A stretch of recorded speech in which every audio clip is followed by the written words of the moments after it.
Good morning.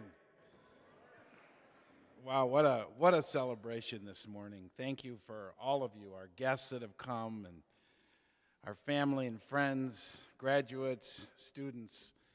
This is amazing. Well, I wanna tell you a little bit about my life story, which is a story of transformation.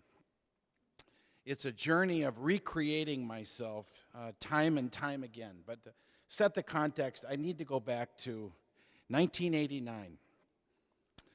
I was a young therapist. I had just finished graduate school and I was coming out of the ministry. And it was a big move for me back then because I had gotten my degree in Christian counseling. And that was an oxymoron at the time.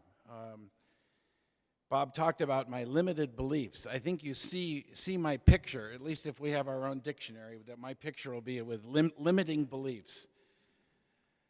But I came into a situation where I felt that I had this experience of I was prepared and ready to serve other people. And the way my mind worked in those days was that it was all about helping other people. But I came to a place where I realized that inside I was dying. I was starving. I had taken big risks. In my mind, I had left the ministry, which for me, that had become a major part of my identity. But I was hurting, and I didn't really understand what was wrong because I thought I supposedly had all the answers and I knew everything.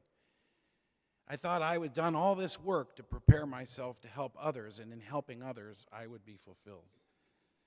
But I knew I wanted that abundant life that the gospel spoke of and Jesus lived. So I heard about this person, this someone that could help me. And his name was Bob Wright. Now you have to understand that I was a very narrow-minded, I would say it'd be fair to say a fundamentalist Christian, wouldn't you say, Bob? And I heard about Bob. And this was I would say, New Age wild man. You know, a mysterious guru of sorts. He was definitely outside my comfort zone.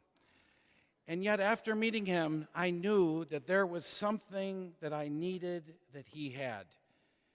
And I saw myself as a pioneer. There's a prophet in the Old Testament whose name is Daniel. And Daniel was captured early on by the Babylonians and taken and raised in Babylon. And he was trained in all the ways of these people. And all of a sudden I thought, this was a huge thing for me, to go outside the Christian community and be willing to be trained and give myself and my heart to someone to lead me. And I feel that the way I would say it now is by God's grace and by this divine principle that drives within us.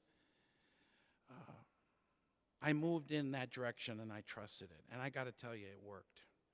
I worked with Bob and experientially learned the right method of transformational living and learning.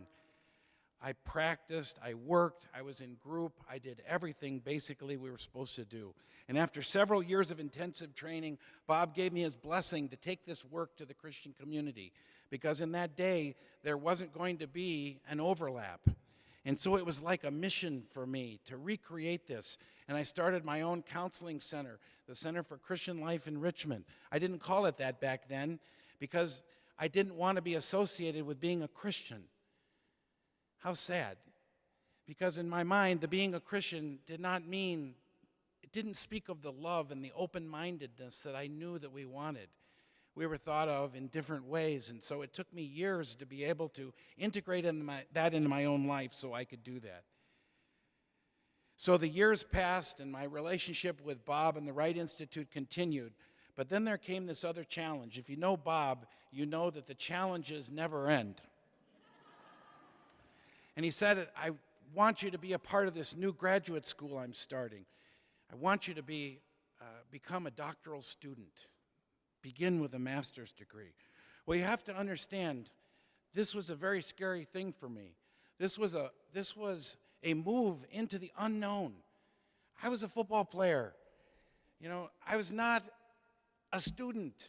I went to Cal Berkeley, great school, everybody's heard of it, but I played football. And if I wasn't playing football, I was avidly involved in the ministry.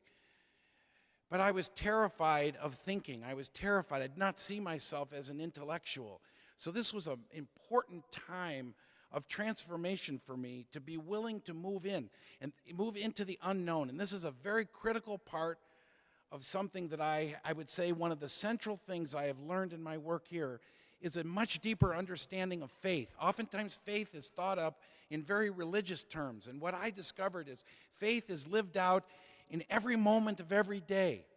Every time we are faced with a decision where we feel fear or uncertainty and we have the courage to move into that, we are men and women of faith. And so I took that faith challenge and I moved into it. And in my education, I began this process called thinking the unthinkable. What a fantastic decision for my life. I had no idea the transformation that would happen. You're hearing about it today from the speakers. You're seeing it in the lives of the people you've come to honor. But there is a very deep and profound experience that's happening in the Wright Graduate Institute. So if I was to pick a word that would reflect what happened in my life, the word I would say is depth. There was a deepening of my roots and my understanding of the whys behind what I had been doing for years. I knew what we were doing, what Bob and Judith and others were telling us to do. You may have heard the lingo, we call it the assignment way of living. I knew the assignment's work. I knew what I was doing with my clients was resulting in transformations, but I didn't understand why. There was a deepening of my confidence as a result of this. What we did was often so threatening and non-conventional. I'd always felt insecure and defensive about it. I didn't feel the freedom to openly talk about it because I didn't feel that academically or professionally I could defend the why behind what we were doing. This has changed significantly. And thirdly, I deepened my capacity to think critically and communicate convincingly. This was so important for me. This is preparing me for the next step in my life project. So the process, how did this happen? Well, this is where it gets interesting. I was introduced to great thinkers, but the people I was accustomed to were the Apostle Paul, Augustine, Origen, Luther, Calvin. Let's talk about those guys. Instead, I was being asked to master philosophers and thinkers, many of whom were antagonistic to faith and Christianity. I not only had to read them, I had to be able to understand them and then intelligently summarize their positions. Let me tell you, this was painful. So we started out studying humanism. Well, if any of you come from a conservative Christian background, that's kind of like a disease. I had in my notes, I wasn't sure I was going to say, like an STD.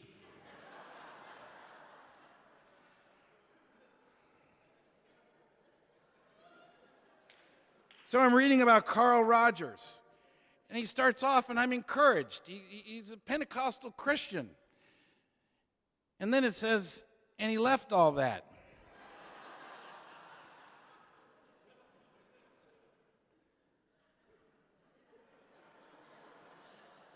This is lightweight. I'm telling you, I'm entering on the lightweight thing. But this started to challenge me because in my mind, my great fear was if I really followed the truth, would it take me somewhere that might involve leaving what I'd always known? And my involvement in Christianity and faith was not a lightweight thing. It's something that I had felt had anchored my life. So this took courage. And I began to be blown away by the fact that when Carl Rogers wrote, I felt with him. He saw people, he listened to them, he believed in them, and he expected the best from them. what's the problem? This guy's supposed to be a monster, some guy is leading the flock astray, and I'm supposed to talk about him or study him, and all of a sudden I feel this sympathy from my heart to his heart. It's like, oh my gosh, I get what you're talking about. He understood attachment, accurately seeing each other, positive regard, human potential. These were words that could become friends, to become friends of mine. So if I thought humanism was bad, then we went to existentialism. Now, by mistake, I once took a philosophy class at Berkeley. It was a disaster. I have brief panic attacks when I think about how I got into that. In the athletic department, you had certain classes that were passed around that, you could take during the season, and I took them all year round, but I made a big mistake when I picked philosophy, 202, because I didn't check to see that it was the same instructor, so it was a disaster. I felt like I was learning Mandarin or something. So existentialism, I'm like, what the heck is that? I have no idea. What does existence have to do? And I was scared, but I started getting into this, and it's like there were these things that were very, very powerful that were grabbing my heart. Living in the here and now, what kind of an existence, a quality of life people were challenging. And I had been trained to distrust my feelings and my experience. Instead, we were to put our faith in the objective truth of the Word of God. Don't stray outside of that. I'd actually been trained to distrust myself. And I was beginning to realize that wasn't true. So I started to learn to trust the truth.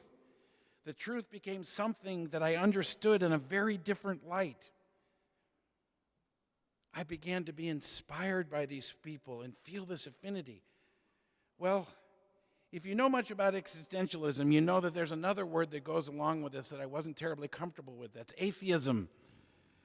A lot of these guys are atheists. So then it's like I'm being asked to read Jean-Paul Sartre, I don't know. Scary, atheist.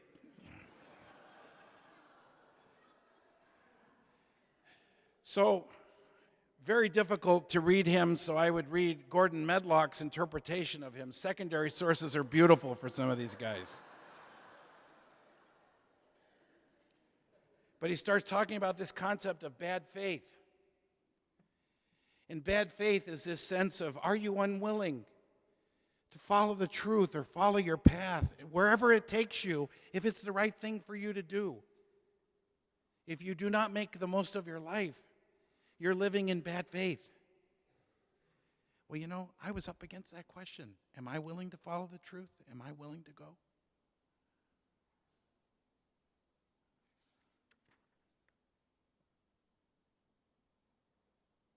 Nietzsche.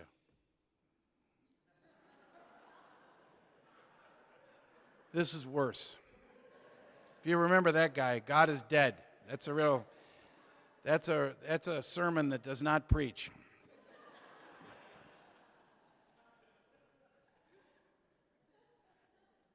So I started reading about this man, and I experienced someone who was fearlessly committed to truth and responsibility. Yes, there's lots to attack him for. Yes, he struggled in his life. But he was someone that was speaking to me. But the thing was, everyone was speaking to me. Everyone had a message. I began to find that my core values, truth, freedom, responsibility, choice, here and now experience, those were the bedrock of the values that I've been living by and following in my life and in my practice. And then the things started to ease up a little bit. I actually got a break because there was such a thing as a Christian existentialist. I thought there's hope. So I read about Kierkegaard. And here's a man that wrote a book, Fear and Trembling, where he talks about Abraham and this amazing thing of faith. Now, my life had been the Bible. I'm reading this guy. I get it. And he's opening my eyes to things I never could have considered before. We get from him the leap of faith. It's like that's what I was thinking. That's what I was doing. He talks about a night of faith. That's what I felt like I was becoming and aspiring to. Paul Tillich, another amazing Christian thinker, philosopher, whose issue was faith. And I was introduced to him, and he had this concept that Bob talked to me about, the God above gods. Now that sounds strange, doesn't it? Let me come here for God above gods. All of a sudden I began to read this, and I got it. The God above God. And to realize that much of what we call God that's done in the name of God is the God of our own projections. And that there is a source, there's something greater. Now I'm taking some liberties today because I'm using the word God. I must tell you, the last, has it been a year or something, I'm not supposed to use that word. So for the sake of source, self, I've got 25 ones. I failed on this assignment today, Bob.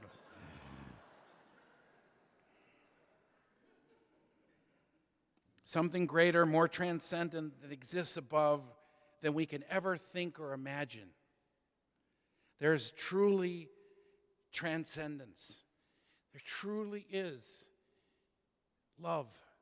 There is something worth living for, worth fighting for. There's all kinds of mess, and it's our job to change us. Consciousness is the key. I became a student of truth and life and faith and love and the infinite.